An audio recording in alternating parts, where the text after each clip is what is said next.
मुझे मेरी एजिंग पसंद नहीं है। आपको भी पसंद नहीं है। एजिंग किसको पसंद है? लेकिन है ऐसा कोई एंटी एजिंग एजेंट जो कि मुझे फ्री ऑफ कॉस्ट मिल सकता है, 2 मिनट में मिल सकता है और कोई दुकान में भी न जाना पड़े। मार्केट में बहुत सारे एंटी एजिंग एजेंट्स अवेलेबल है, लेकिन ये लंबे समय तक ले नहीं सकते। इससे मेटाबॉलिज्म चेंज हो जाता है। योग साधना में ऐसा एक एंटी एजिंग योग का अंग बताया गया है जो कि आपका एजिंग बहुत प्रमाण में रोकने के लिए सक्सेसफुल माना गया है। इस पे कई रिसर्च भी चल रहे हैं। इसका नाम है प्राणायाम, यानी प्राण आयाम, यानी प्राण को बढ़ाना।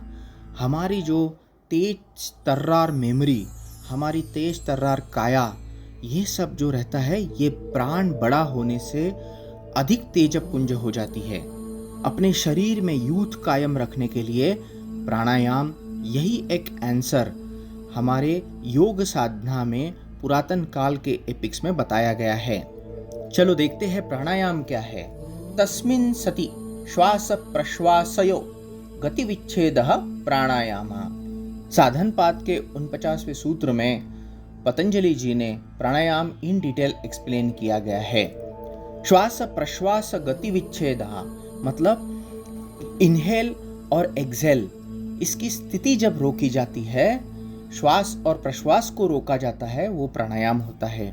आजकल कई लोग प्राण क्रिया को प्राणायाम कहलाते हैं, जो कि गलत है। सांस लेना और छोड़ना प्राणायाम नहीं है। इसमें 3 स्टेजेस है: सांस लेना, रोकना और छोड़ना। वैसे ही दूसरी तरफ से ऐसा प्राणायाम किया जाता है: सांस छोड़ना, रोकना और फिर लेना। अगर आप एक टाइम प्रपोर्शन में सांस लेना, रोकना और छोड़ना करते हैं तो उसी को प्राणायाम कहते हैं। इसका प्रपोर्शन है 1:4:2, यानी सांस लेना है फॉर एग्जाम्पल 1 सेकंड में, 4 सेकंड उसको रोक के रखना है और 2 सेकंड उसको छोड़ना है। तो इस तरह अगर आप श्वास उश्वास करते हो तो उसको प्राणायाम कहलाया जाता है। लेकिन प्रैक्टिकली आप 16 सेकंड लेना, 64 सेकंड उसको रोकना और 32 सेकंड उसको छोड़ना, इसको निम्न प्राणायाम कहते हैं। रुकिए भाई साहब, आप तुरंत शुरू मत कर दीजिए, क्योंकि प्राणायाम ये योगा का चौथा अंग बताया है। यम आप पालन कीजिए, नियमों का पालन कीजिए। यम, नियम, आसन, प्राणायाम, यह चौथा अंग तभी सक्सेसफुल हो पाता है जब इसके प्री रिक्विजिट मिलते हैं। प्री रिक्विजिट क्या है कि यम, नियम, आसन।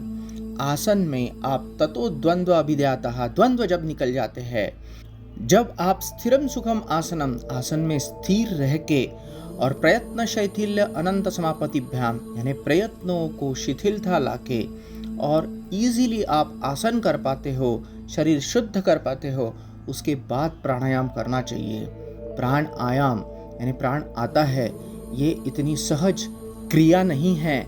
इसे संभाल कर और योगाचार्य के साथ बैठकर पहले करना चाहिए, सीखना चाहिए और उसके बाद आप प्राणायाम सक्सेसफुली कर सकते हो। वरना प्राण रोकने की क्रिया आपके लिए डेंजरस भी हो सकती है। क्या क्या प्रिकॉशंस लेनी चाहिए, क्या उसके प्री रिक्विजिट्स है और कौन से अष्ट प्राणायाम हमने करने चाहिए, उसके क्या क्या लिमिटेशंस है, इसके लिए डिस्क्रिप्शन में अलग से लिंक प्रोवाइड की है। आपको यह प्राणायाम का बेसिक डिस्क्रिप्शन कैसा लगा, यह आप कमेंट करके बताइए। सब्सक्राइब कीजिए। Stay well, stay healthy.